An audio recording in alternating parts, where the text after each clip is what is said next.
All right. Welcome to the Limo Show. I have Tim Ray with me today. Welcome, Tim. Glad to have you here. So Tim is basically, I know about Tim from a while ago, actually, because he was actually in the dating space like myself. He was a coaching man, and one of his passions is also coaching. And he's actually coaching guys now on sales. He has a sales coaching company where he teaches guys how to basically make money online and be free by basically being a remote closer. That's what it is, right? Maybe That's the actually term. it's That's the term. yeah, maybe it's better if actually you can introduce yourself, because I Okay. I mean, obviously I know what you're doing, but you might be able to introduce yourself better. So for people who don't know you, what do you do basically right now? Yeah. I mean, you explained it really well. It's remote closing. So there's this whole movement online where people are coaching, people are providing services. There's agencies. I mean, the world is like digital now, right? If you need marketing services, you don't need to go to the print shop and ask them to print newspaper ads for you. You just Yeah, go and find an agency and someone fucking does it. So, like, in a lot of times, can I curse on here, by the way? So I you take it can you curse. curse, you can do whatever here. Okay. Yeah. Well, it's only cursing I would do, Limo. There's nothing else. There's no Yeah, other yeah, level yeah. beyond that. You can No do worries. whatever. Um, so what happens is like agencies, coaches, they sell services that are 5K, $10,000, $20,000. Generally, for people to buy those services, they need to have a conversation and feel out the company, have some level of trust, and then make a decision from that call or a couple of calls. So what a closer does is their job is to sit with them on Zoom, just like this, with a prospect, a potential person who wants to buy for this from this company, and represent the Yeah. company and close the deal and get the person to pay 5K, 10K, 20K for the service, for the coaching, like for dating coaching or for mindset coaching or for marketing services, whatever, ads consulting. And what I do is I teach guys, I guess, and girls, why not? But all my clients are guys. Teach them how to do that in an effective way and close deals and handle objections and lead and communicate at the highest level so they can make a bunch of money. Yeah, I mean, it's super interesting because in my experience, dating is very similar to sales. You know, the same communication principles, the same psychological understandings that you would have in dating are transferable to sales 100%, and vice versa in a way. Vice versa, both are very complementary. And so I know that you've been in the dating space before. How long have you been in the dating space? Like you would say 2, 3 years more than, I No, like, mean, oh, coaching, way I longer mean, than that. Oh, coaching. the coaching Yeah. space for a long time, and the dating space it was for a long time too. The coaching space, I guess I was a coach because it was dating coaching that I was doing since 2000, what is it, like 2017-ish, 2016, 17. Yeah. I launched a dating course in 2018 that did fairly well. And then moved out of the dating space officially in 2023. So literally last year, at least at the time of shooting this, and went pivoted into sales full time. Just went full balls to the wall, all things sales. So I've been in the sales space for about, I'd say, about a year and a half, coming up on 2 years. Yeah. Hmm. Gotcha. Gotcha. And so what led you to transition from dating coaching to sales coaching? Because I mean, it's still coaching. Yeah. Well, so I didn't go from dating coaching to like sales coaching. I went from coaching dating to actually being a closer myself. So I worked as a closer for just under a year. Struggled at first for the first couple of months because I did not understand actually how to close deals properly, even though I had closed for my own company. Like I had closed my own date calls for my dating coaching services. But I didn't understand how to do that at scale, right? Like someone coming to you from an ad is very different than someone who's been following you on YouTube for 2 years and just wants to work with you.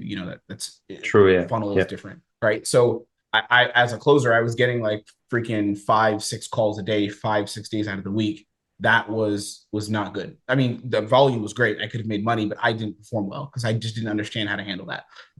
So I got training, understood, learned how to properly handle objections, learned how to lead, and then I started making a bunch of money. Started hitting months where I was doing like 10, 12, 13, peaking right around 15K consistently in commissions. So I would bring in, let's say, like 100K plus for a company from a month of sales being on their calls, and then I would get commissions out of that. And then I did that for a while, and then I started helping other guys for free because there were guys in the program that I was in who would see, like, we would role play together and practice in these sales coaching programs that I was learning from. And I was Yeah. better than like everyone else because I had been doing dating before. So Yeah. that's why I got better fast, because I had the dating skill set and I understood the frameworks. I just didn't know how to do it in sales. So once I had like a month and a half, 2 months of training, I just got super good. And then the other guys in the program were like, can you give me coaching like for free? Because they wanted one-on-one time with someone who knew what they were doing. So I started coaching them. And then I realized, like, damn, I actually really love coaching this. This is super fun. And it's, to me personally, it was because I had been coaching dating for so long. It was just more fun than coaching dating because I was done with the dating space. Mm. And then I started coaching. So I've only been a sales coach officially for like 3 months now. I haven't been a sales coach for years and years and years. I made all the money first to prove that I could actually do it. And now I'm like, now I'm coaching guys because I'm really good. But I first was just closing and making money first. Interesting, interesting. And yeah, I feel you, man. Sometimes, I mean, I still love coaching dating, but sometimes it could get redundant. Once you stay in an industry for many, many years, you start repeating the same thing every week to every people, which is fine. I mean, you're helping people. Yeah. But then sometimes, yeah, having a new kind of niche can sometimes bring a breath of fresh air, sometimes to things. But it's great. And so, what skills or principles from dating coaching have you found most applicable to sales coaching, for example? The coaching specifically, or the act of actually dating, or the act of selling, or like the coaching itself, because they're different. Like, you mean Yeah, it's skill true. set of coaching people, or you mean for our clients, like how do they perform in their skill set? It's a good question. I think more like the skills of dating that you've cultivated yourself through the years to actually sales in general, like all of that. I'm curious actually your thoughts on this, because sales too, like you run a business. So Yeah. the thing for me that I found the most similar is the energetics behind the principles. And what I mean is, like, if you know dating well, which I know you do, it's not about like lines and what you say, like some pickup line. It's not that. It's about the underlying social framework and social behaviors or social models that you use to deliver information, right? Like Yeah. if I like say using dating, if I tell a girl like you're my type, and an opener I use is like, let's say like, fuck, you're my type, right? I could look at her in her eyes and be like, fuck you. Why are you here? And she'll love that, right? Yeah. You know that. Your girl is like, oh my God, what do you mean fuck me? Like, okay. The reason why, and sales is very similar. You don't start off a call like, fuck you, why are you here? Yeah. But the reason in sales it's similar. And the reason why is because people respond a lot more to, instead of just words, like words are important. Yes, there's tons of words and scripts that I teach my guys, but it's more so like the delivery, where these are coming from. So are you coming from a position of leadership in a place of authority, as an example? Or are you coming from a place where you're on the defensive and positioning yourself not to lose? So for a lot of sales pros I've talked to, when I see them coming onto calls, similar to how it was with dating clients, and you know this because you're like crushing boot camps all over Europe. So I know you understand this idea with your clients. Like, you get some guy who's clearly afraid of a woman. Like, he's coming from a place of fear and a place of defensiveness. He's Yeah. already starting off with the wrong foot. So no scripting, no line, whatever is going to save him, right? Sales is actually the same thing, and I didn't realize how the transition was. And it's very interesting seeing these dynamics play in real time. There's a bunch of things, but for me, the biggest one is leadership.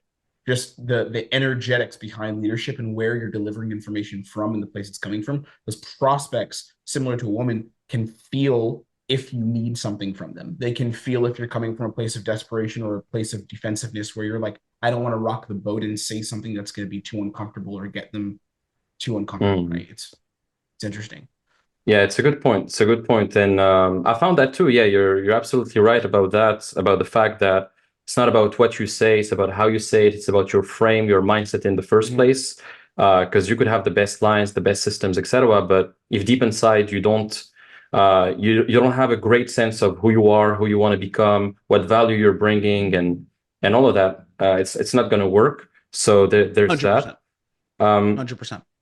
Also, I think there's something to be said about, you know, in sales, you have to be the type of guy that's, if you want to be a good salesperson, in my opinion, you have to be the type of guy that's like relentless when it comes to chasing new opportunities, not chasing, but like going after new opportunities, conquering always, like, following up, doing things, like being always active, and never relying on stuff to come to you directly as well, and on always having to be the guy that initiate things as well, and takes the lead in things.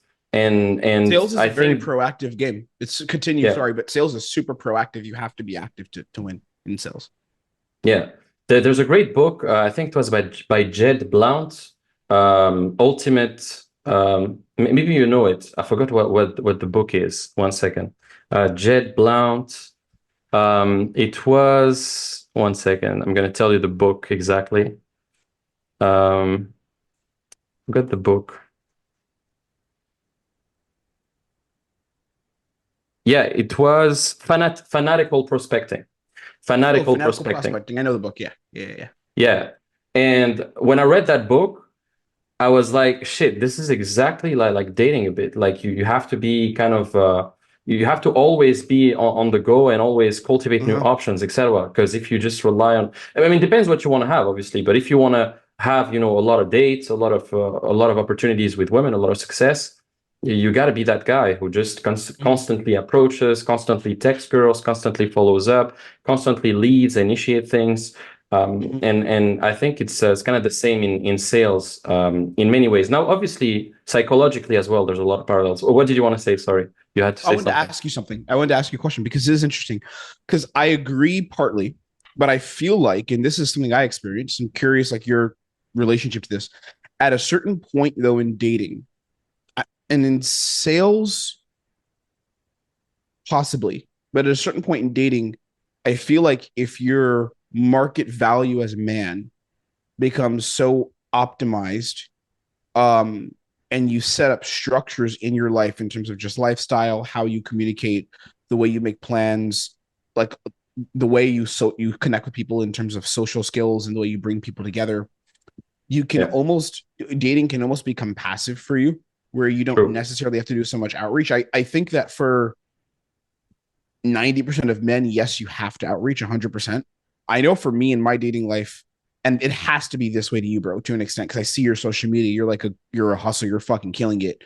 There was a certain point where I didn't really have to do so much outreach. There is a certain level of going out and like being active always. Yeah. Like even like the top guy, like fucking Leo DiCaprio, bro, has to go out and like be social to an extent if he wants quality women, right? If he wants just like some very low quality model or whatever, he can get it, right? But if he wants quality women that challenge him, he has to make something happen. But I feel like in dating, there is a point you can get to where your dating life almost becomes passive and women are just drawn to you with minimal effort. In sales, I don't know if you hit this point. The only parallel I would see in sales would be like if the marketing of the company is so good and there's so much trust and so much proof and so much buy-in, you can, I think, get to that point too. Similarly in sales, but if you just want to make more money with those prospects who are not bought in, you have to chase them, right? So I don't know. It was interesting. I agree with you, but I think there's a point in dating you can get to where you have a passive dating life too. Of course, yeah, yeah, yeah. And I absolutely agree with that. The higher status you are, usually the more passive your attraction mechanisms are going to be in some way Mm-hmm. at some point. And we see this with social circle building. I mean, when you have a social circle, you have people around, you have women, if you go to a party and women, I mean, women are talking about you because they know you first, or maybe, I mean, myself, I'm a DJ. A good example was last weekend. Last weekend, I was DJing at some club, at some party, and I invited some girls there, and I mean, the one girl, I saw a girl there. I took her Instagram, and she saw that I was DJing. She saw that I was basically, I knew all these girls, and like she sent me a message out of the blue, like, "Hey, can I stay at your place tonight?" like something like that. And I just talked with her like 10 minutes while DJing, and she saw that I was DJing and stuff. And so it's so easy. Sometimes they see that, But okay, he's kind she of an doesn't know that you're authority. a man of God who would never ever let a woman stay at your place because you after you DJ, I know you go home and pray and read the Bible and that's it. You know, Yeah, that's it. Yeah, yeah, yeah. let's be No, clear but about that. I was flirting with her during the party, and we exchanged Instagram, and then she was like Yeah, so direct. But the reason yeah, I think she was so direct is because she saw that I had so much pre-selection and social proof of already course, that it was like safe for her to say that. sure. So I think there's a And way where, yeah, it's sorry to cut you off, bro, but and I would even add in like not just safe. It's more like because if you look at like evolutionary biology, one of the things that women are most attracted to is as an attraction trigger is status. Like Yeah. it's literally status. It's like if they can find the man who has the most status in the tribe in the crowd, they want to align with that status. That's Yeah. it's huge. So it's yeah, When it comes it's everything. to, yeah, and when it comes to sales, I think, as you said, like when a company has like basically a track record of Mhm. giving clients results, of trust, etc. When someone comes on a sales call and they trust you, they trust the company, they trust the product, their Mhm. decision is already made basically, and you don't need to, you don't even need to sell them as much. um To an extent, yeah, yeah. It's a lot easier to sell when the marketing is good and when the company's done its job of like warming up the leads.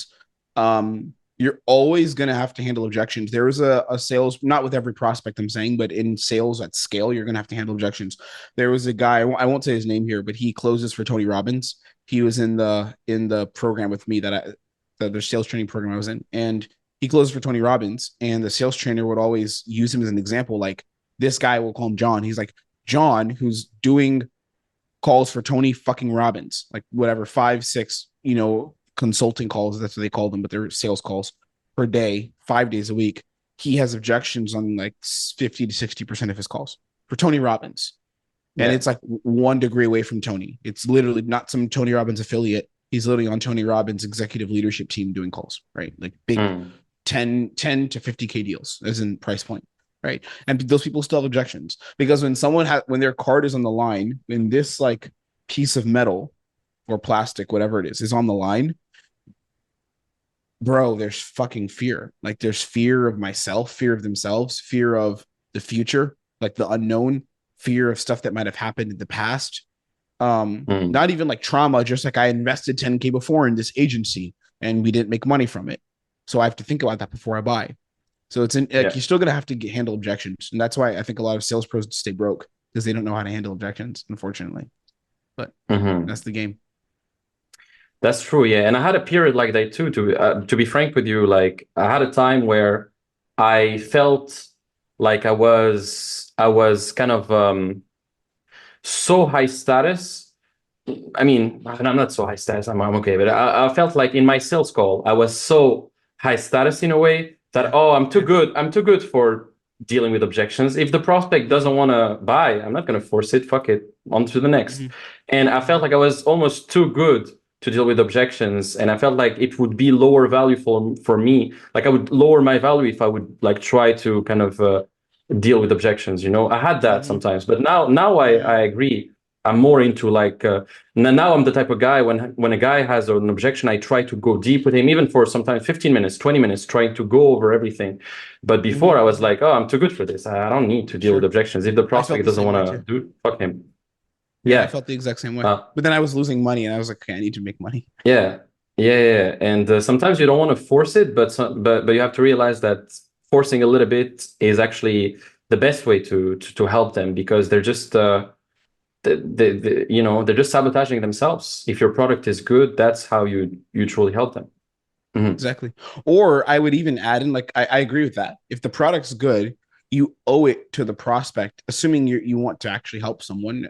Not saying you're like Mother Teresa trying to be a saint here. I have to help people and because my heart bleeds for the prospect. None of that shit. Just, okay, this person has a fucking problem. We have a solution. And if you pay me, I'm going to solve your problem. So if you don't take on the responsibility of handling objections, you're actually basically telling the prospect like your problem is not worth it for me to solve. It's not. Because what's interesting is, like, let's say as a sales pro or business owner, every month there are 10 sales you should make. Let's just a random number. 10 sales. Let's say you're going to get 30 sales calls and there are 10 of those people who will buy. We don't know the future, but let's say on some weird alternate reality or like multiple universe theory, all 10 of those people should buy from you from these calls. You don't know if they will because you might fuck it up or they might find a way to not buy, but there is a way they will buy. 20 people will not buy no matter what. Okay. Maybe they're disqualified financially. Out of those 10 people, what's going to happen is 5 of them is going to be like laydowns, what we call, where it's easy. It's just like they may ask some questions about the timing. Okay, when does the program start? That's easy. It starts here. Okay, cool. I'm in. Do you have a payment plan? Yeah, we can do break it into 2 payments. Cool. All right. The other 5 people who could buy are going to tell you, okay, cool. I just want to like think about it for a bit and then get back to you. Or they're going to say, can you send me an email and then I'll get back to this in 2 weeks. or they're going to say, not for your Yeah. offer or my old offer. They won't say this for your offer, but can I go talk to my wife? You know, or maybe they Yeah. will say it for your offer and they still want to come pimp and hang out, after they talk to Rarely, their wife. but yeah. Very, very, very rarely. Yeah. But they'll say, can I go talk to the wife about it? Or I'm going to go pray on it, bro. I've gotten that one too. Those people will still buy. They will buy because there is a way, there is a narrow path that you can take to get them to buy on the call. And if you don't take that path, they won't come back, or maybe 1 out of 5 of them comes back. And you just lost whatever it is. If you're a closer, like 3K in the month or 4K, or if you're a business owner, you just lost Hmm. 20, 30K from those calls that you didn't close, right? So I would say it's not necessarily being pushy. I mean, you can be pushy or like push for it, but to me, objection handling is just problem solving at a very high level. It's just solving problems. Like when someone tells me I want to think about it, my first response is, yeah, it's all good, bro. You can go think about it. I'm just curious, like what's coming up for you. Just see if I can help you. That's it. It's zero, zero, like, hey, bro, let's talk. Stay here. Don't jump off. Yeah, It's yeah, just of like, course. Yeah, what's actually coming up, dude? If I yeah. have to talk to my partner, okay, cool, go talk to her. I just before you go, does she want you to make money too, or is it just a you thing? No, she wants me to make money. Okay, cool. So like, what would have stopped you guys from doing something like this before? Just curious. Hmm. And then you have a conversation around solving problems, Yeah. and that's like the game. So it feels good when you can do it consistently. I love it. Solving objections, Hmm. man. Yeah, yeah. At first, I mean, whenever they give you an objection, you have to kind of agree with them and say, "Hey, yeah, I completely understand. Yeah, thanks for letting me know, blah blah blah," and then go into the problem solving part, which is asking Yeah. questions and seeing if you can see if you can find holes in the in his thinking, basically, in a way, or I mean, maybe there's something that he's not thinking about that if he thinks about, he will have a different change of mood and change of mind. Yeah, it's like, does the logic of this objection make sense? Because people make buying decisions. They make buying decisions backed by logic and then yeah. move forward with emotion. So all decisions for someone to buy has to be logical. Like, do I feel like this can help me? Like, yes or no. The logic of, will this help me? Yes. Okay, it would help me. The logic's there. The logic of, do I need this in my life right now? Yes. Let's use a dating offer. Like I was working on a dating offer for a while. Dating offer. Do I need this right now? Do I need Limo's coaching and training to actually help me like expand my mindset and meet more women? Yes, because I've been stagnating. I'm sure you get this prospect. Like spent all my life on career, working in finance, and now I'm ready to get out in the dating game. And I'm, let's say, 29, 30 years old.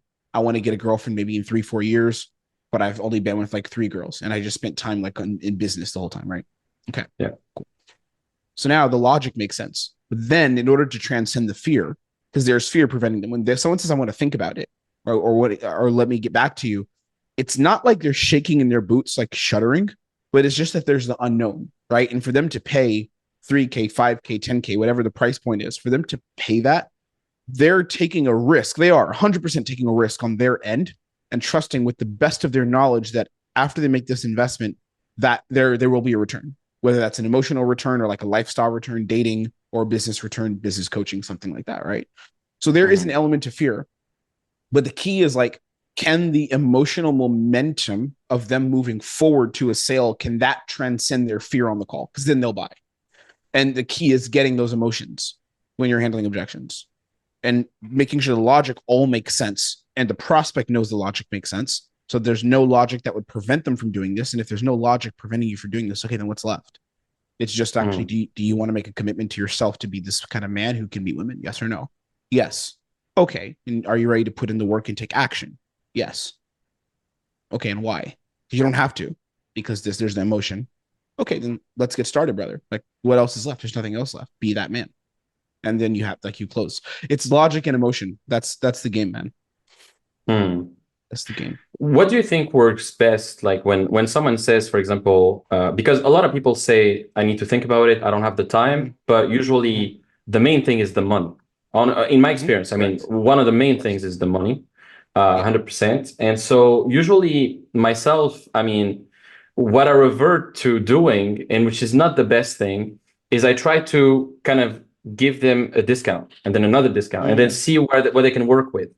And sometimes I end up going from my program at 3K to giving them an offer at 1K, which is more like Mm-hmm. self-paced or stuff like Mm-hmm. that, and try to accommodate Yeah. them. Yeah. But But I mean, what do you think works best in those type of situations? And yeah, what would you recommend? Because you've been in the dating space, etc. Yeah, when I consult with business owners, I always start the first thing is like never ever negotiate your prices lower. Mm, If I should say I should qualify that. Never negotiate your prices lower in order to get someone to buy as like a primary option, if that makes sense. The only time I will ever price negotiate ever is when all logic has been tied up, and I'll explain what that means in a second, but when all the logic has been tied up and there's nowhere for them to go, and they're like, okay, just out of principle, can you give me a discount? And I'm ready to pay it all now. I'm like, cool, bro, I'll give you our old price. I'll shave down $500 if you're in mm, now. Every time they're like, cool, I'm paying the whole thing in full. Right. That's the only time. Payment plans, I'm cool with too. If a program is 5K, I'll say, brother, just split it into two. Like, let's do 2600 over 2 months. I know you're good for it. Come on in and just make the finances easier. That's fine. Price discounts, no. The reason is because the thing that's causing them to not buy is not the money. That's not the thing. Like, the price is a lot, and they may not want to spend that. They may not be happy about spending that. Like, when I got stupid example, when I got this MacBook, like I have a nice brand new MacBook or my iPhone. I'm sure it was similar for you. Like, are you happy to like give the Apple store like $1,500? Like, are you excited to see the money leave mm. the account? No, it doesn't feel great, but I want the Yeah. phone. So me getting this phone is worth it, right? So it's the Mhm. same thing with the buying decision. They're not saying no because they don't actually have the money. They're saying no because to them the potential consequence of them investing and losing that money has not been solved in their own head, which is what's causing Mm, them to not make a decision. So if you were to say like, here, come in for 500, 1,000, you're basically throwing money in the trash because they could buy for 3,000. You just have to solve the objections, right? So mm, I'll never start off with price negotiations. There's actually like a very specific protocol you can use to solve objections. I'll give it here. Like, I give all that shit away for free. If you want to talk about it, we can. It's fun. I love objections, man. So we can mhm, do it. But there's a specific protocol to use. So if someone says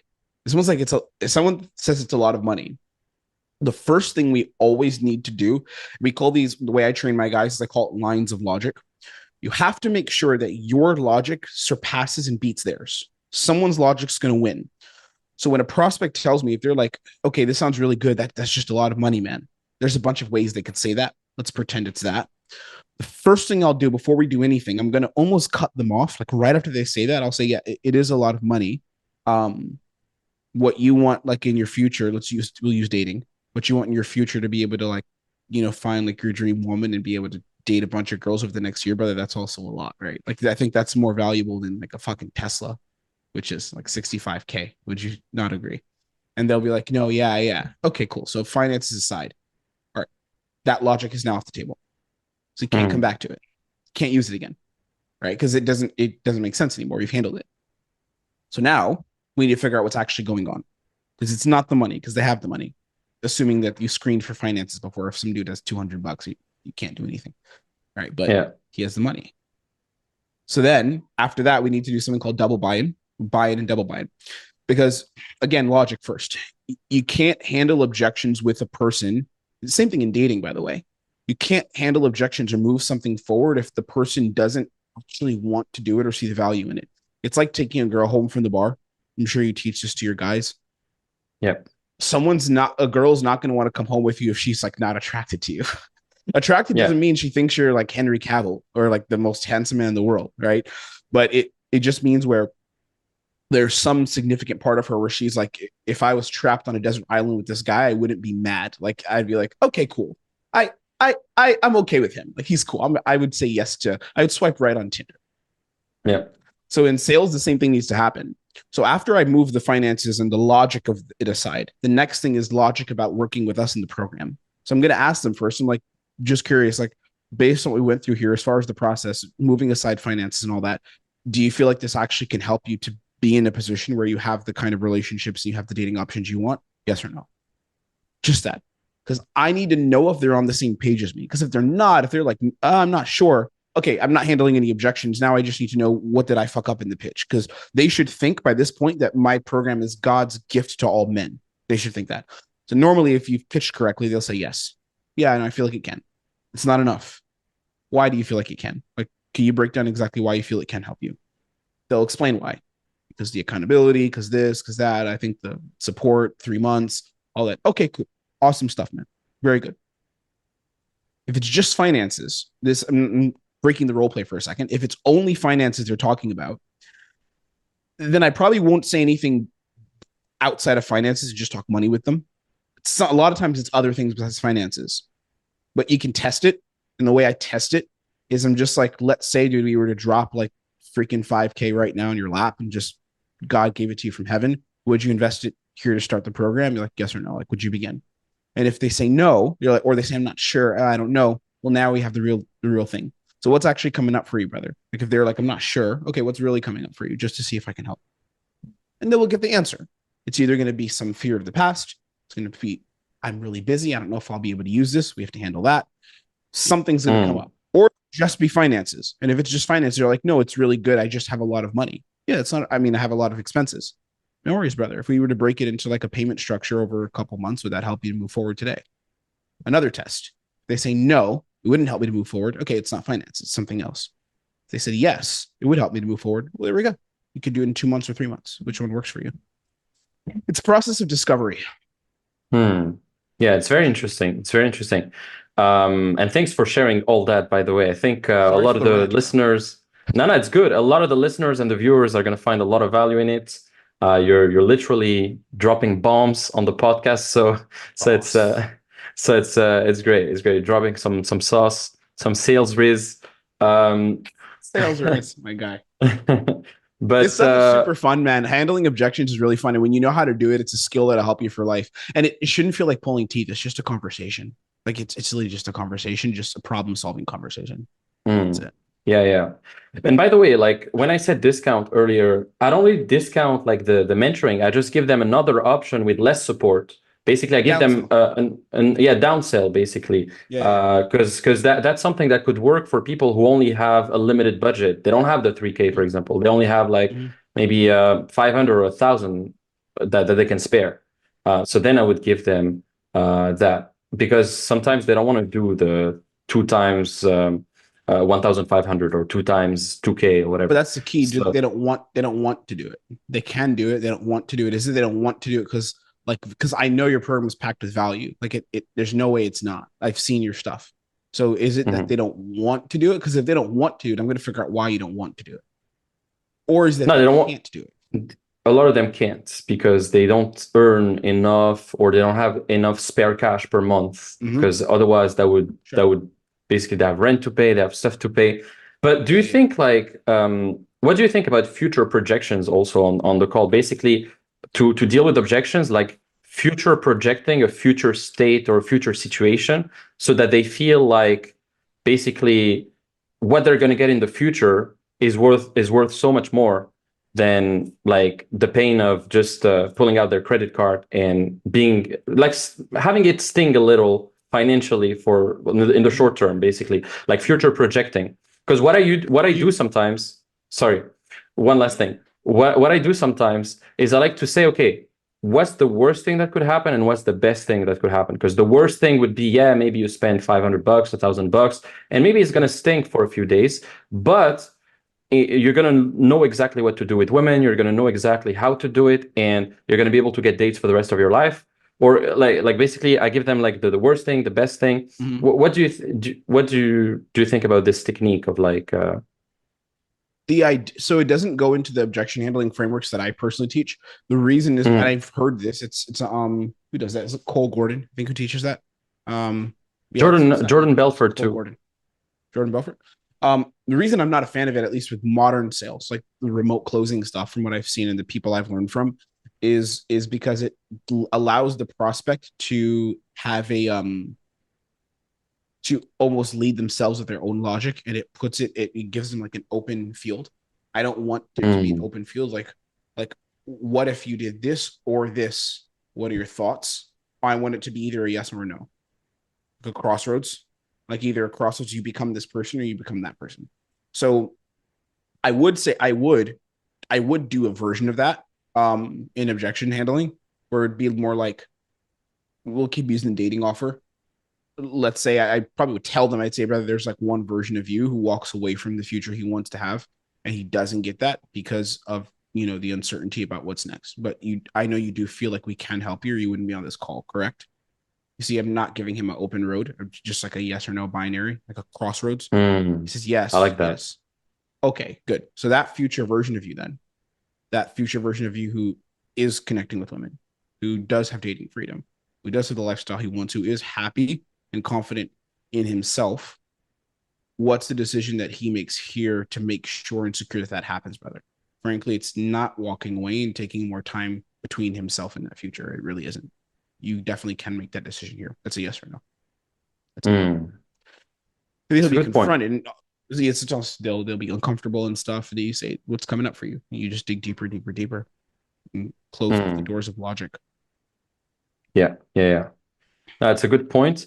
And one thing is like, so you've always stuck to coaching. Like you said, you love coaching people, Love coaching. and this is really what you love. So what do you love the most about it? And do you see yourself still doing this like 10 years from now, for example? I think there'll always be an element of me coaching, whether it's my future children or Yeah, me true. coaching clients. I don't know. Like there's always going to be an element because I just love coaching people. I'll be really transparent. Like it's not so much like I love serving people and helping people. It's not that. Like I like to help people, but it's more so I really really love understanding communication and what makes people tick. That's a huge thing for me. I love observing personalities, character traits, and then seeing how I can allow someone else to use these fundamental tools that I know work in different processes and see other people apply them and then have success. That makes me really, really excited because it's like taking an extension of what I've learned, which I've like in dating as an example, I got relatively bored of it because I felt like I had kind of gotten everything I wanted in dating. So there was nothing else to like learn there at a certain point. It was just, I get how girls work. The rest of it would be relationships, maybe. I don't want to coach Mm. relationships. I tried. It was terrible. I coached women. It was a horrible experience. Um, so like for me with sales is like understanding this like mental architecture, these frameworks of how objections work, how leadership works, and being able to mess with these ideas, give them to other people, and place them in an arena where they can actually make money from it and see the returns on that is like a validation to me that what I'm learning actually works, and that's really really exciting to me. That's super fun Mhm. for me. Yeah. Yeah, I can really relate to that as well. And usually the people who come to you to become a remote Mm-hmm. closer, for example, are they like are they people who are already closing, who were already closing before coming across your services, or it could be people who had a who have a 9 to 5 or who are still don't have their business and then they want to become a remote closer. It's actually the other half. It's mostly business owners and remote closers. So I Mm, had I think two guys who were like not in the space at all, but they knew about closing and just wanted to invest in a program and chose my program. But most of the people I work with are either business owners doing even from I won't say his name. I don't know if you would care or not, but I won't say it. Just the program that we met in from the business yeah, coach we were invested in. One of the guys in that program works with me now in my thing because he nice. found me through that program we were in. So like I work with 6 and 7 figure business owners and help them build sales systems and processes better. I coach them. And then I'm working with remote closers, helping them get to like 10, 15K. It's Mm, really not guys who are not in the sales space at all, because that's not my niche necessarily. I'm yeah. not preaching guys, hey, make money online with this new just undiscovered secret. It's like if you're already making money and you're just tired of losing money and you want to make more money using these principles, then Mm. here's how I'll help. So it's not just You know? for closers, it's also for business owners who close. Dude, yeah, Mm, yeah, yeah. Because they're on sales calls, bro. As a business owner, if you're like I said, that yeah, number 10, if you're supposed to be closing 10 deals and you close five and your program's 5K, you just lost 25K. Every yeah, month you don't close sales that you should be closing, you're losing money. nice. So it actually applies to me too. You can close me actually. I'm a potential target. You're a potential lead. And I want to Yeah. ping this back to you because the people who watch this podcast, who are they? Are they like people in your dating niche or just like who is this sent out to? So, I mean, usually, yeah, you're gonna have business owners who watch this, Yeah. definitely, because I coach a lot of business owners and a lot of people in my audience are business owners, but it could be also the average They're Joe. people. Got you. So the Yeah, people who watch this, the people who you're sending this out to are like people who would work with you potentially. Like there's a guy watching this right now who's a fan of yeah, your yeah, stuff. Okay, as well, so yeah. you motherfuckers, when you get on your next call with Limo, if you guys let your own fear prevent you from giving your card to Limo to process and change your life, you are, I don't know, I'm gonna stop there. You guys get where I'm going with this. Don't give him objections. It's just unnecessary. He's very good at Thanks, Tim. Trust me. Thanks, Tim. I appreciate that. Tim is really good too at what he does, and you can see that, guys. I mean, from all the things, the good stuff he shared so far, and thanks for that so far. And I had a few questions. Like, basically, I know yourself. You've been through a lot of mentorings and coachings and stuff like that. And when it comes to sales, like, who has influenced you the most? Like, who do you aspire? Like, who do you aspire to become, or what kind of person do you like in the sales space that you can relate to? I've got to give credit where credit's due. I'm really competitive. So I always try to keep my name as close to the vest because I don't like validating other men unless they're my friends or like very close to me. But the person I learned a lot of my objection handling stuff from was Bill Walsh. He's a runs a program called the Objection Box. And I learned a lot. I don't even know him. Bill Welsh. From him. I said the name once. Bill Walsh. I said it. I'm not going to go more. Okay. He's my competitor now. But I was in this program, and I just have to give credit. It'd be wrong for me to not do that. A lot of what I learned from him in terms of the objections. And I mastered it because of the frameworks I learned from him, and then I built onto them from my own style with the dating stuff I'd learned too. So I learned a lot of the sales stuff from him. It really changed my life. I've had other mentors. Back in the day, like Owen Cook. I'm sure you know RSD. Of course, yeah, from RSD. Yeah. I learned a lot from those guys. Like I was around them when they were really like doing good stuff. And now there's a new crew of people out, like guys like yourself, when I was in the industry, who are, taking over and I think providing a lot better value. But I started with them, Julian, Owen, back in the day. And I've had some other underground mentors just in terms of biz development. I'd look up to my father always as a mentor consistently in my life. Always me and him are very close. But that's it. Yeah, those are some of the biggest names. It was like I had an underground mentor for a year. His name's Caleb, some guy from where's he from, New Zealand or one of those islands. He was like a Samoan guy, super talented business owner, very successful guy. And I learned from him for a year. And then the most recent investment I made was, the program we were in from Will. So that was pretty. I learned some good things from there. And right now I'm not investing in any coaching or anything like that. I've just taking what I learned and applying it to the business, scaling and stuff. What about you? Yeah. I was about to ask you another quick question, but myself, I mean, depends for what? For sales or for dating? Just the game in general, like the game of everything. It's the game of everything, one, isn't it? Yeah. Yeah. It's all one. It's all one. I don't know. Who's your DJ mentor? DJ mentor. Plenty. I mean, I don't know if you listen to house music. Do you like house music?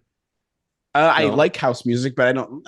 The problem is I don't know how to label what is house music. Like what house music, EDM. I just like DJs. There's different styles. Yeah, I see what you mean. Yeah, exactly. Have you heard of Kane Music? Kane Music, no, the group? No. Yeah, maybe you're not made so much into the Afro house space and stuff like that. That's fine. That's fine. But yeah, I've had plenty of DJs that I like so, but you don't know them, so No, I meant just like business, life, all that. Yeah, business and stuff. I mean, honestly, Sam Ovens was big. Sam Ovens was a big pivot. Yeah, consulting accelerator, life changing. Even the guy that we invested into, both of us, the last coaching, that guy basically his training is Sam Ovens 2.0. Like it's basically the same style, the same things that Sam Ovens teaches in a way. But yeah, so Sam Ovens is basically he owns School right now. Sam Ovens, yeah, he's the owner of School. But before he was owning consulting.com, and through consulting.com he had Consulting Accelerator, Up Level, etc. And honestly, that helped me a lot. Like Sam Ovens, when it comes to business, when it comes to game and stuff. I mean, I also was, I remember the RSD days. I remember, Tyler, Madison, Julian, Derek. Derek was great. Derek was, I really vibed with Derek. I mean, I'm not going to say bad things. There were two sides to the industry. People who love Derek and people who didn't like Derek. I was the didn't like, but I get the people who like him too. I heard good things too. Yeah. I'm not going to say bad things about him. There's a few things that I don't want to shit talk. But definitely, some things can be definitely questionable about him, Off the but podcast, I we'll talk about all the dark secrets off the yeah, podcast. You guys but will never know. but I do like I did like his style and his frame, and I felt like he was a had a very strong frame and way of saying things, and I A like lot to learn that. from that guy. Definitely. Yeah. Yeah, so plenty of people, books, people, mentors, and then obviously experience, like everything else. You applying the thing is where you learn the most, applying and refining things yourself. So that's the main thing.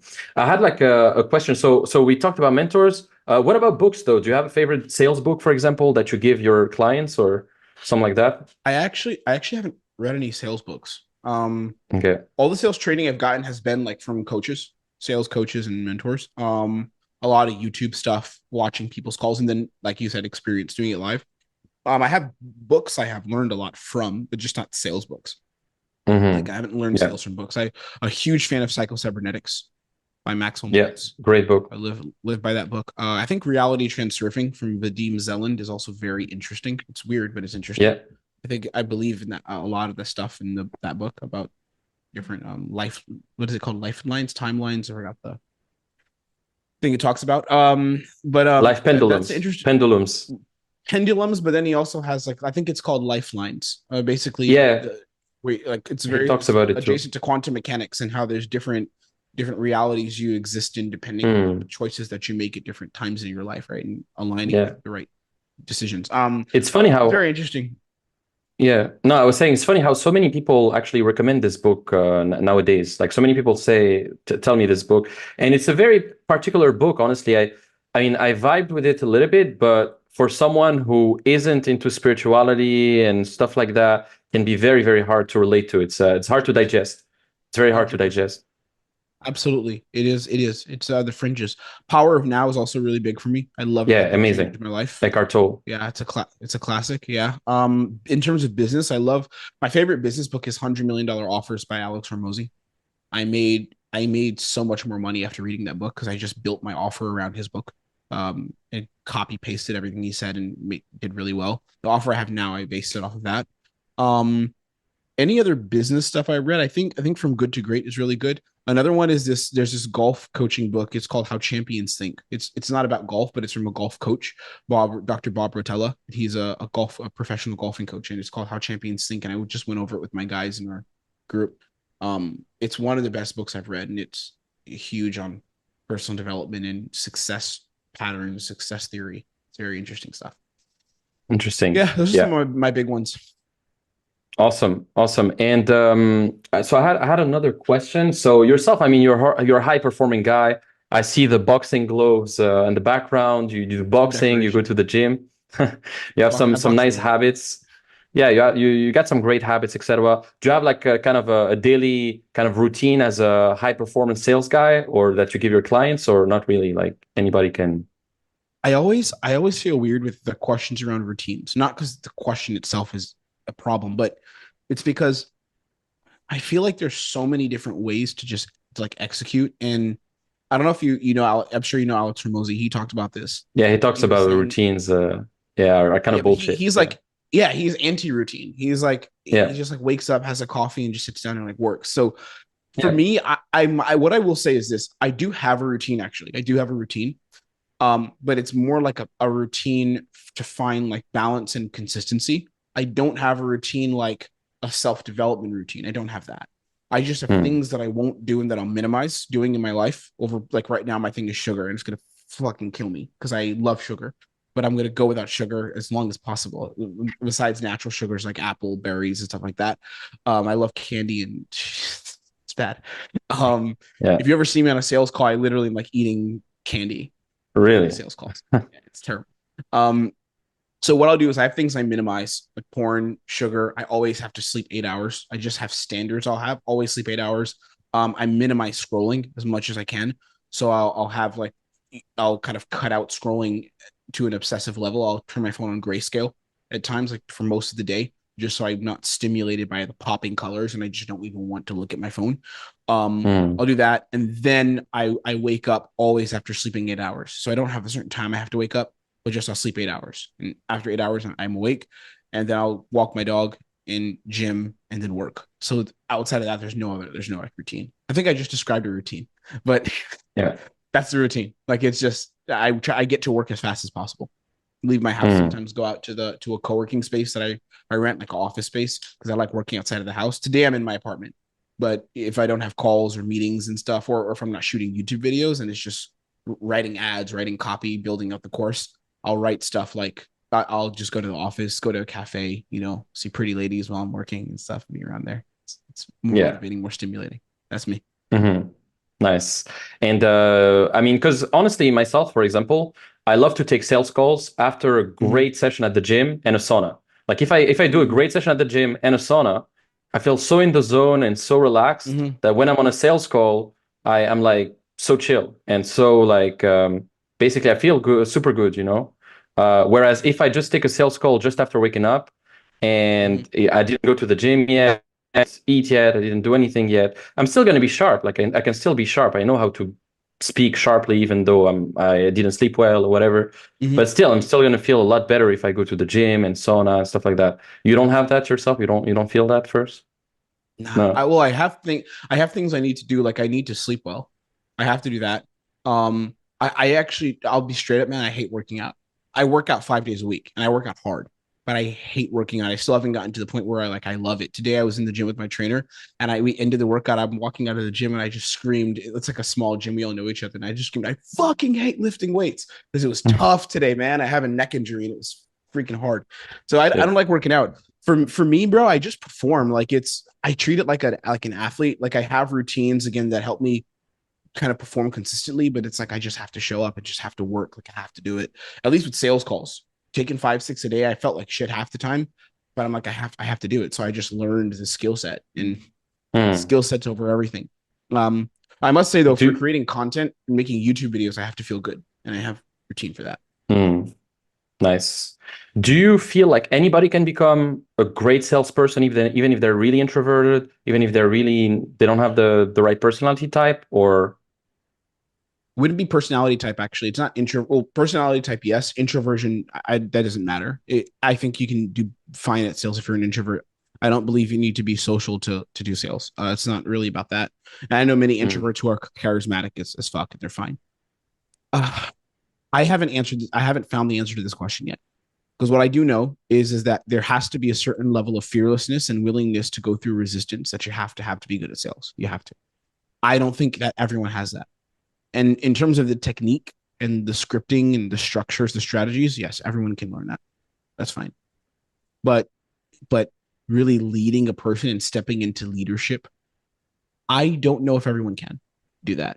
And I have yet to fully answer that because I haven't been a coach for a long enough time. Maybe after in 3, 4 years, I'll have more data and I'll be like, everyone can or everyone can't. Um, mm, or sorry, some people can't. Excuse me. But as of right now, if I had to before God pick an answer and hope that I'm right, I would bet that there's some people who just can't do it. Just because of their own childhood, the way they were raised, the way they perceive the world, their limiting beliefs. Some of those things I think you probably could overcome with years and years and years and years of hardwiring, but then it just becomes so ridiculous where it's not worth it at that point. Just go do mm. something else with your time. That's my thoughts. Yeah. As much as it's a dark answer. No, it's an honest answer, and yeah, it's a nuanced answer for sure. I mean, there's nuances always, but like, what are some unique I challenges that? Sorry. will you forget the question? Because I want to ask you that question too with dating, because it's a question that always plagued me and I never got the answer after my dating years. Will you forget the Yeah. question you were going to ask? We're good. No, no, no. I know the question I'm going to ask, but you're Okay. asking me basically, can anyone become great at dating? Do you think that, yeah, if you had to like hand over your heart before God, I know some of your future clients might be watching this, but do you feel, Limo, that like every man can be good with women? I'm not talking about finding a girlfriend, I'm talking about Hmm. good with women. I mean, there's definitely a subset of guys who are doomed. There's a subset who are really, really doomed. Maybe physically, maybe it's a trauma that they really have. Maybe it's like the handicap or whatever.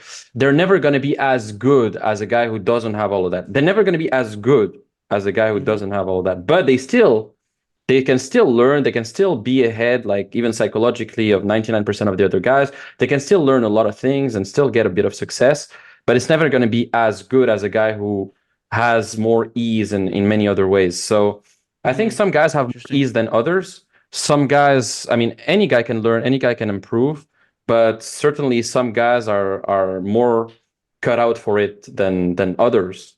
And yeah, I mean, looks matter too, to be honest, in a way. A lot of people who tell you looks don't matter, they're lying. Looks matter a Mhm. little bit.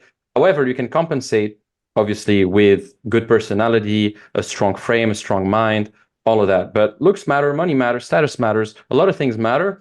And Mhm. unfortunately, yeah, if you really look like shit, if you really like don't have a lot of these things, like it's gonna be hard. And Mhm. some guys are going to be a bit at a very big disadvantage, but still you can still make it work. You can still have a few options if you want. You can Sure. still Sure. learn these things. Yeah, that's my opinion. Mhm. Interesting. I never figured it out as a dating coach. And I was a dating coach for 5, 6 years. You see people in all transparency, like there's people who come into programs who don't have success and people who do, right? Like I don't know what the success rate is, but as much as I'd love to say like everyone gets success if they work with me, work with you, like no, not everyone will. But I never really knew. I don't even know if it's just looks because I on the looks hand, I think everyone can work on their looks. Like if you like you can work on your looks. But for me, the thing that would prevent me from saying all guys can have success would be more like mindsets and limiting beliefs Yeah, and like mindset just is big. willingness to be different and willingness to like go for it and win. I feel like some people just aren't cut out to do that. And because Mm, like it's tough to have success with women. If you're starting now, for me it feels easy. I'm sure for you it feels easy, but we don't look at the journey it took to make it to this point. You kind of forget about that. Maybe you haven't, but I know for me sometimes I forget about that. I'm like, oh, it's just easy, natural. But if I look back at how I was at like 21, 20, 19, whatever in college, like no, it was very, very tough to get to that point in dating. And I feel like some men just don't have that in them to want to go through that or be willing to go through it, even if they spend on coaching. They just don't have mm. that in them.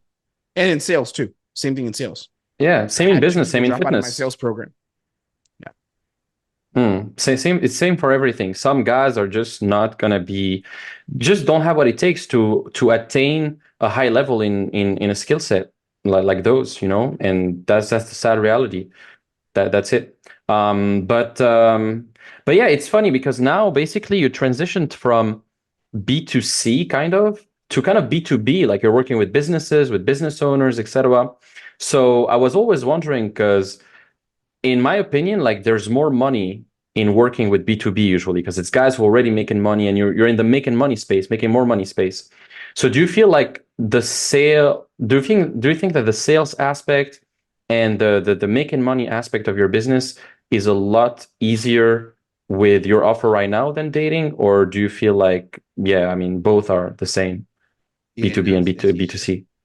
It's easier. Mm, It's easier. I'd love to lie and be like, no, bro, it's not. No, it's fucking easier, bro. mm, Because you're just casting a wider net. You're mm, casting a wider net. And something else, what I would say is, and I have to like tip my cap. I have a cap, so I can actually tip my cap to you. Like in a lot of with a lot of respect is um taking on the responsibility of helping men be better versions of themselves through learning like self mastery through the angle of dating, through the lens of dating, is a very tough task to take on.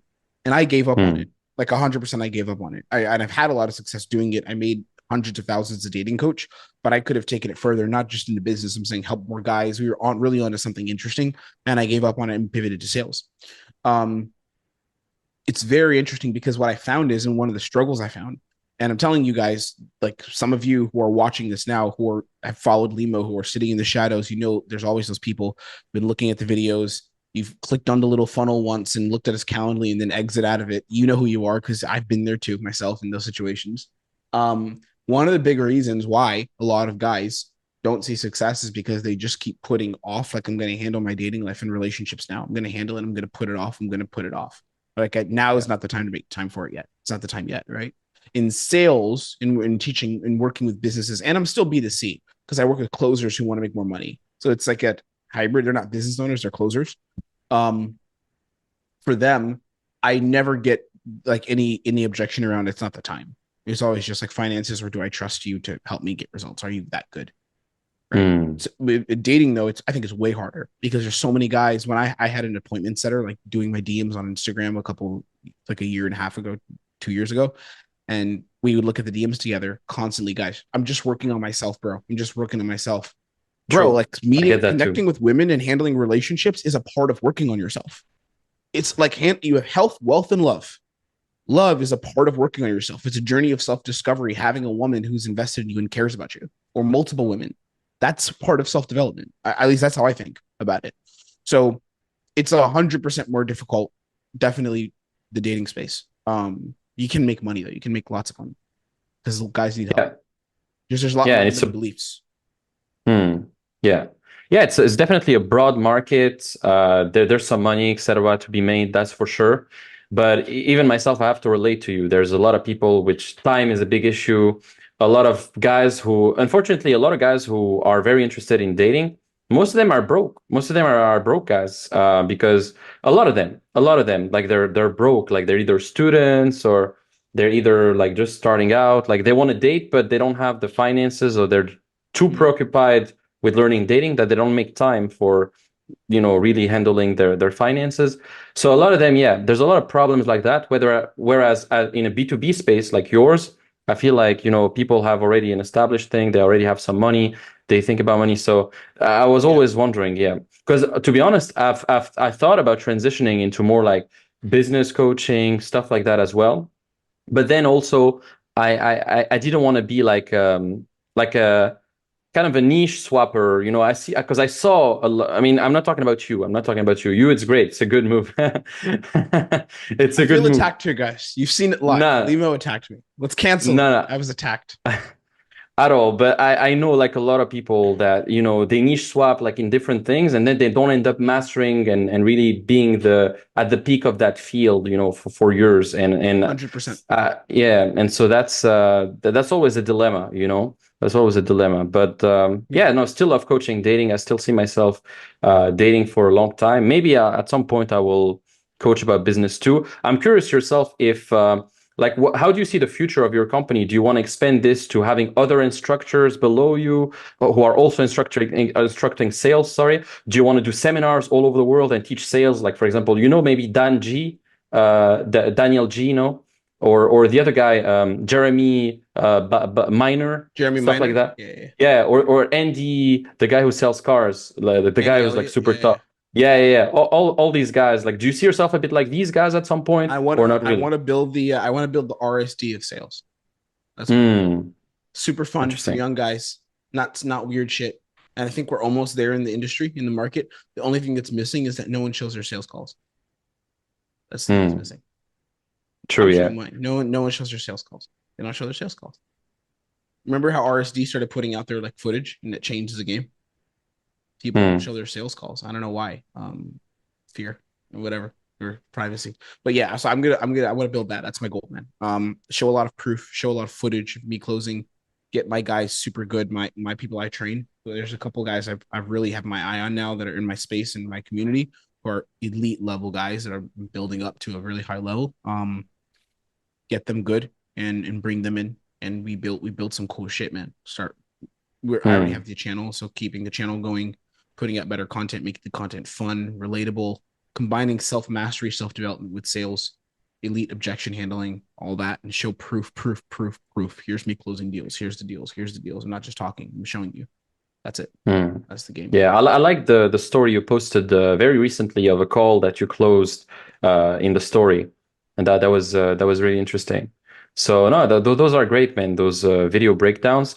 But I feel like your industry is getting a lot more competitive. You see a lot of guys teaching remote closing, stuff like that. You see Jack Hopkins, you see Luke Yeah, Alexander, yeah, you yeah. see a lot of the people in the space like that. It's kind of a trend with appointment setting too. I feel like appointment setting and closing are like trending as fuck since like Appointment 1 or setting 2 years. died a little bit. It died a little Yeah, bit. Now died a little everyone's going to bit. closing, and then it's going to bounce out to appointment setting again because there's too many closers now. There's too many closers and not enough offers. Like there's more closers than offers. So, Hmm. but it's good because the next trend in the industry is getting the closers good. Right. That's what I'm targeting. My mission is not I'm going to teach you how to make money from your laptop. fuck that. If you want to learn from the best and you've never closed before, you can start with me. Cool. But my headline on my ads is not going to be, do you want to learn how to make money online? It's like, no, if you are a closer and you want to make 10K, but you're like stuck at 3, 4K, I'm going to teach you how to double your income every month. You know, that's my mission, man. Yeah. And so how do you, yeah. And so how do you, I know you have a call soon. I have a call soon too. And yeah, man, we're going to do it actually my quick. training session with my guys. Yeah. Okay. Well, cool. It's at 6 p.m. Now is it 5 p.m. in Budapest? It's 1 hour before you. Yeah. Okay. Yeah. I have so many things to ask you still. I mean, the move to Budapest, I'm why good right up until Budapest? the hour. Yeah, I'm good. Yeah. Yeah, but it's like seven minutes, right? It's in 7 minutes. Yeah. So I mean, I don't know which question would be the most important. I mean, let's do it quick, okay? Why Budapest? And what do you think about living in like some Eastern European country when it comes to business? Yeah. Real quick. I mean, the Hungarians would call it Central European, but met a girl. Yeah, Central, more Central. It was east of the Berlin Wall. But anyway, me, I have a girl here. She's Hungarian. So I moved here because I could live in the US or live here. And we just decided like live here. It's cheaper. I got a beautiful apartment. Like I have a fucking office in my apartment. So I live here because if I lived in New York, which is where I'm from, I would live in a closet. That would be the size of my office for the same price. So fuck that. That's why here. In terms of business, my business is not affected by being in Europe at all because I have to pay taxes to the US. My network, I have cool guys here. I kind of like some of the network in the US a little bit more, but friends are friends, homies are homies. You know, 6-figure, 7-figure guys are going to attract each other no matter where you go. So I have a crew of guys here that I'm with, and I'm sure I would have a similar crew if I was in the US. So it doesn't matter. I don't care location, man, as long as I have fast Wi-Fi. And there's, you know, chicks if I want to meet chicks, and I can go out and hang out, and there's cool entrepreneurs and people around. I'm good to go. That's all I need, bro. Mm-hmm. Yeah, and how long have you been with your girlfriend? Like more than 2 years? More? It's been for a while. We've been together for some time, quite a while. Yeah. Okay. Several years, more than 2 years. Yeah. So the player days are kind of over, or you still? Yeah, I still do my thing. I have all the boundaries and all that set up in the right place. But she's amazing. Nice. She's awesome, and she grounds me, and I'm really happy that I have someone I can count on that I want to, you know, build with and stuff. She's great. Awesome. So lastly, I mean, how do you help your guys? Like, what's the structure of your program? Let's say I want to join, someone wants to join. What's the structure of the program? And then obviously, how can people find you and work with you? Sure. Yeah. I mean, well, if you joined, it would be a little bit different because I would just do consulting with you and put in better structures to your business. It would be a lot more personal. But generally, if you're someone who's running a business, you got sales calls coming through, or you're a closer and you're taking on whatever 3 to 5 sales calls a day, and you want to make money, you work with me one-on-one personally, and we train all through the week under a lot of pressure, where I put you in different scenarios, closing situations. You learn my protocols, was what I call them, protocols for how to handle objections, how to lead, how to create a lot of respect from your prospects on a call, where people say yes to next steps and kicking off the program, investing in the offer without where it doesn't feel like it's pulling teeth and it feels like it's easy. And you can do that at a 30-40% rate. If you're a business owner, it should be even higher than that because you can close even higher as a business owner. But that's the goal. So I work with my guys one-on-one all through the week. We have a bunch of different sessions we do. They look at my calls. I review a lot of my calls too in the program, and I have them role play with me and do mock calls, and I throw twists and turns and a lot of difficult situations we go through, so that when you're on calls, it feels like nothing to you. And that's the experiences my guys are having. And they're all making money. Not all, transparent. Not all of my guys are making money immediately, but a lot of my guys are making a lot of money now. So we're doing well. We've been running this program for coming up on 3 months. We're going into the 3rd month now. And that's it. We're doing well, and I'm happy to be coaching. Amazing. And is it something where you pay one time and you have access lifetime to the calls and the community, etc., or is it a recurring thing you have to pay? Monthly subscription. You cancel as anytime you want. Just pay, or you can pay in bulk for 3 months at a time and cancel whenever you want. Awesome. Yes, so yeah, guys, if you high ticket, so it's a 4-figure investment. Yeah. That's where the most valuable stuff is. Usually when something is lower ticket, it's not as quality. So anyways, guys, if you want to level up your sales skills, you want to close more, you want to make more money, check out Tim, work with him. I'm actually honestly considering working with you at some point. I love your style and how you teach and what you're doing. I'm actually coming up to Budapest in September, so we'll Nice. talk about this. But so how can people find you? And do you have a website? Do you have a social Yeah, media? best place to find me is YouTube, just youtube.com, or just go to look up Tim Ray on YouTube. That's my name, Tim Ray. Or on Instagram, oxy.tim, oxy, OXY Tim, and then all my links are there. I have a school community called Quantum Level, which is where I have all my stuff for free. You can literally just get all my frameworks, all the things I talked about with Limo here. I literally teach them in a free course on school. It's ridiculous how much value is in the course. It's like bigger than a lot of paid courses, actually. It's free. That's it. That's what I do, and that's my stuff, man. So come say hi, guys. I'd be more than happy to talk to you and see if I can help you out. And if I can't, just look at the free stuff and enjoy it. Yeah, check it out, guys. I'll drop the links to his social media, his school. I'm actually in your school. I need to check out actually the content. Nice. I have a school myself Training too. this Thursday. Yeah, nice. Okay, maybe Yeah. I'll be in Dublin actually. I'll be on boot camp, but Oh, nice. it's gonna be Nice. hard. Yeah. I have Good a boot stuff. camp in Dublin this week. Okay. Nice. But yeah, cool to connect with you. I know you have a call right now, but we'll keep in Appreciate you touch. having me here, man. Thanks for Really appreciate coming. you having me. Yeah, thanks for coming. And yeah, I mean, we keep in touch.